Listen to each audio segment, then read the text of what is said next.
Le 30 avril 1945, Adolf Hitler, l'un des plus grands dictateurs que le monde n'ait jamais connu, se suicide d'une balle dans la tête. À ses côtés, son épouse Eva Braun s'est empoisonnée à l'aide d'une capsule de cyanure. Il laisse derrière lui un monde en flammes où les pires atrocités furent commis. Mais ces actes innommables, d'une cruauté et d'une barbarie sans nom, ne furent commis que par un seul homme. D'innombrables personnes, et ce à différents niveaux de la hiérarchie, l'accompagnèrent dans cette folie meurtrière. À l'issue de la guerre, le 20 novembre 1945, 6 mois après la capitulation allemande, s'ouvre un procès qui marqua l'histoire, le procès de Nuremberg. Les États-Unis, la France, la Grande-Bretagne et l'Union soviétique sont réunis pour juger les criminels nazis. Les 4 chefs d'accusation étaient les suivants: conspiration pour commettre des crimes contre la paix, crimes de guerre et crimes contre l'humanité. Crimes contre la paix, crimes de guerre, crimes contre l'humanité. Mais au procès de Nuremberg, seuls 24 hauts responsables nazis sont condamnés. Pourtant, au lendemain de la Seconde Guerre mondiale, 30 000 personnes sont répertoriées par les Alliés comme criminels de guerre sous le Troisième Reich. Parmi ces criminels se trouve le boucher de Lyon Klaus Barbie, l'homme de la solution finale Adolf Eichmann et l'ange de la mort Joseph Mengele, ainsi que des milliers de soldats du Troisième Reich, de soldats SS et de la Gestapo. En Allemagne, comme dans tous les pays qui ont été occupés, la chasse aux nazis démarre. Mais où sont-ils passés? Que sont-ils devenus? Se cachent-ils pensant que le monde oublierait leurs crimes? En mai 1945, profitant du chaos qui régnait en Allemagne, où des millions d'anciens prisonniers de guerre, de forçats et de survivants de l'Holocauste étaient sur les routes, des milliers de hauts dignitaires nazis en profitèrent pour s'échapper à l'étranger. C'est ainsi que la route des rats se met en place. Et avant même la fin de la guerre, plusieurs réseaux voient le jour. Quelle est donc cette route des rats? Ces réseaux ont-ils permis à des criminels nazis d'échapper à leur jugement, du moins pour un temps?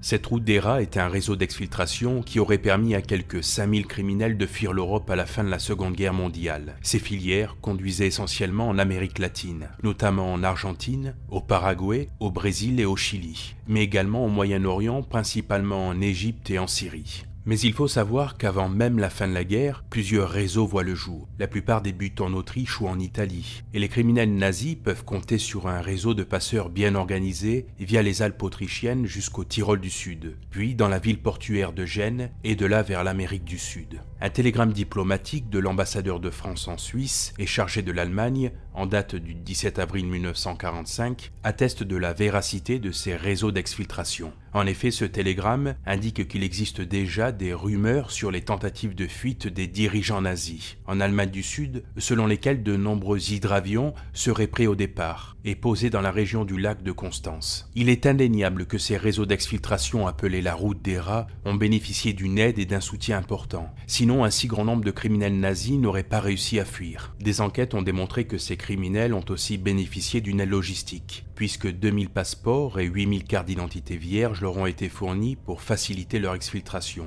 Une autre partie de la filière est travaillée dans l'ombre pour obtenir des visas pour les soldats allemands, tandis que certains produisaient des faux papiers à la chaîne. De cette manière, nombre de criminels nazis ont bénéficié d'une aide extérieure, que ce soit pour la logistique et l'exfiltration. Ces réseaux leur ont donc permis de fuir l'Allemagne, échappant ainsi à un jugement certain au vu de leurs crimes innommables. La route des rats permit pour certains d'échapper au jugement de leurs crimes, mais nombre de ces criminels furent traqués, et cela pendant de nombreuses années par de courageux chasseurs de nazis. Ils furent ainsi rattrapés et jugés.